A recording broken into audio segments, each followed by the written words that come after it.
Ma passion des fleurs vient de mes parents. Et après, c'est moi qui a décidé de recontinuer sur mon côté sur Dodane. Il n'y a pas un métier réservé aux hommes et un métier réservé aux femmes.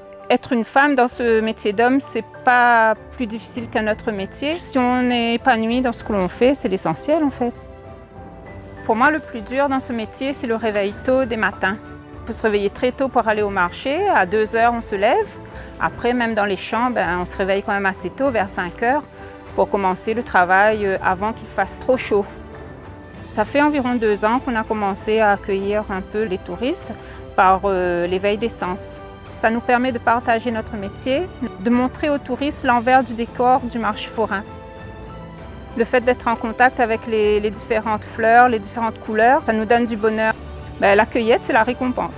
Ici, on est sur l'exploitation agricole. On travaille en famille avec mon grand-père, mes parents et mon frère. Sur cette parcelle, on est sur une petite espace maraîchage plein champ. On a aussi un espace grande culture, principalement patates douces, manioc, songe. Pour notre atelier de transformation, c'est un travail très physique. On commence très tôt le matin, on travaille à même le sol, on porte des charges lourdes, qu'il pleuve, qu'il vente, on est toujours là. Et quand on n'est pas ici, on est directement à la table d'hôte pour accueillir nos invités. Ici, c'est la table d'hôte Auguste. On cuisine en famille. On utilise nos produits issus de notre exploitation pour les mettre à l'honneur à la table. On reçoit nos clients ici, ça nous permet d'échanger avec eux et de créer des moments de complicité. Ils peuvent venir manger et profiter de la table, mais aussi venir faire des visites d'exploitation, récolter les légumes et aussi nous aider à cuisiner et à échanger. Ils en ressortent grandis, nous aussi d'ailleurs. On est dans un des jardins de l'association Le Pied à l'Étrier qui porte 3 ateliers chantiers d'insertion qui sont répartis sur le territoire de l'Ouest.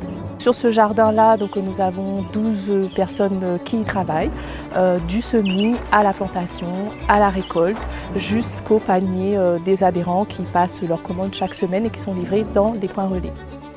Sur le jardin, ils apprennent comment suivre un calendrier de culture, semer, planter, reconnaître un légume à maturité. On accueille également des randonneurs qui viennent sur le terrain visiter nos jardins avec les salariés. L'intérêt pour les visiteurs, c'est de découvrir un lieu qui parle et qui exprime l'agroécologie.